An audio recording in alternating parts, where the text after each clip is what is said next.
We are all familiar with Princess Zelda, but not much is known about the true ruler of Hyrule, the King.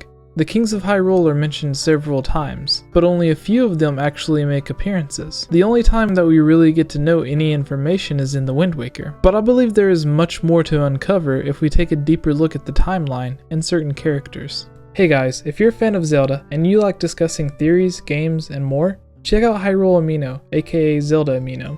It's basically like someone took the best parts of Twitter and Facebook and melded them into an awesome new social media platform dedicated to Zelda fans, for both Apple and Android phones. You can chat directly with myself, other Zelda YouTubers like HMK, Dr. Wily, Zelda Master, and tons of other Zelda fans as well. Be sure to download the app and let me know in the comments below, or by finding me on the app by searching Game Over Jesse. When you think of the King of Hyrule, you may have noticed he looks remarkably similar to other high-priority characters within the series.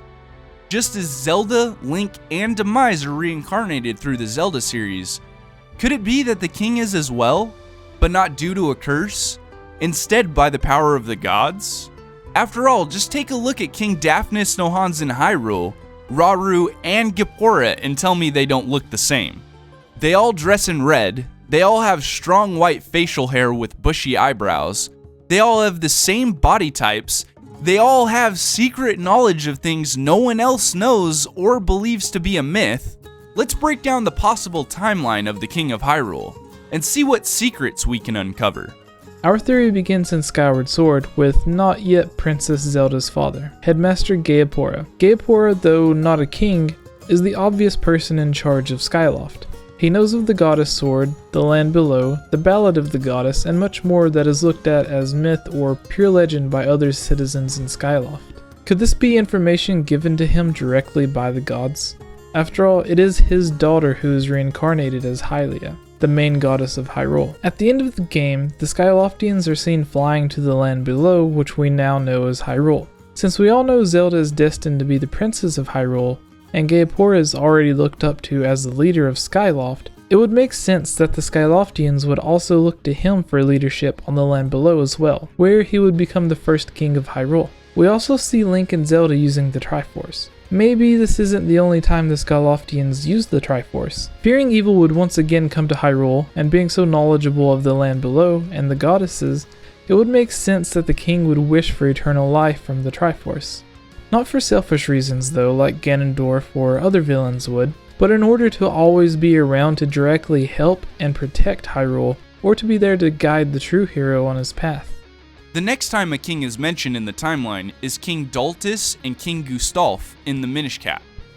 Not much is known about either of them aside from their efforts to bring peace to Hyrule, and that they were both excellent swordsmen. With the original king, Gepora, being the leader of the Knight Academy, it would make sense for his possible reincarnations to also be great swordsmen as well. Though this isn't the only similarities. Notice the resemblance of both of them to the other kings as well. Next is Ocarina of Time. Though the king isn't seen in this game, he is mentioned, and we even see Ganondorf, the king of evil, bow to him. But we'll get back to him later. For now, let's focus on Rauru, the Sage of Light, who we assume has already passed away. Again, he bears a great resemblance to the other kings of Hyrule. He's also believed to be the owl, Gepora, that guides you through Hyrule as a child and can only show his real form inside the Chamber of Sages. This is where things get tricky. The original king from Skyward Sword, Gepora, is also thought to be the owl who guides Link through Hyrule. He has the clear facial features, the eyebrows, and his name also resembles the owl. For the owl to be the spirit of both of these people would be a bit confusing, unless they share the same spirit. Rauru is a reincarnation of Gepora and Gepora. Gepora is a physical representation of Rauru in Hyrule. Also, when talking to Gepora, the headmaster, he will laugh like an owl saying hoo hoo hoo. Next we move on to the Wind Waker, where once again we are greeted by a king who has passed. However, just as in Ocarina of Time, this reincarnation of the king only takes a physical form outside of his resting place. Just as Rauru manifested himself as the owl in Hyrule, the king is manifested as the king of Red Lions. We only see the king's true form when we are in Old Hyrule under the sea. He was also one of the only people shown to make a wish on the Triforce. The king wishes for what was left of Hyrule to be washed away to prevent Ganondorf from claiming it. He also wishes for Link and Princess Zelda to have a future. Another small theory is that because the king in the Wind Waker is dead and had died before the flood of Hyrule, that he is either the same king that we didn't see in Ocarina of Time that Ganondorf was bowing to, or he's the son of this king, as the Wind Waker and Ocarina of Time take place only 100 years apart, and we don't know exactly how many years after Ocarina of Time that Hyrule actually flooded. If it was only 10 to 20 years, or even 40, they could be the same king. However, any longer and it's possible that they could have been father and son. In Snow Peak ruins, pictures of Rauru and Rutella can be seen hanging on the wall. Maybe that means the castle was created by the sages, but that's a theory for another time. Though a king is sure to have some sort of presence in every Zelda game, aside from the games mentioned above, the king isn't visually represented in any other game and no further information can be found.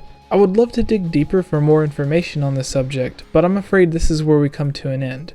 Let me know your thoughts in the comments below. Do you believe all of the kings mentioned to be a reincarnation of Gaepora from Skyward Sword? Do you have an ideal for a new theory? Would you like to be featured on my next theory or be a part of a discussion video with myself and other Zelda theorists? Well, head on over to my Patreon page and check out the awesome rewards. Also, for a limited time, every pledge of $5 or more gets you entered to win a custom anime style drawing of yourself, similar to the ones shown here, or my own avatar.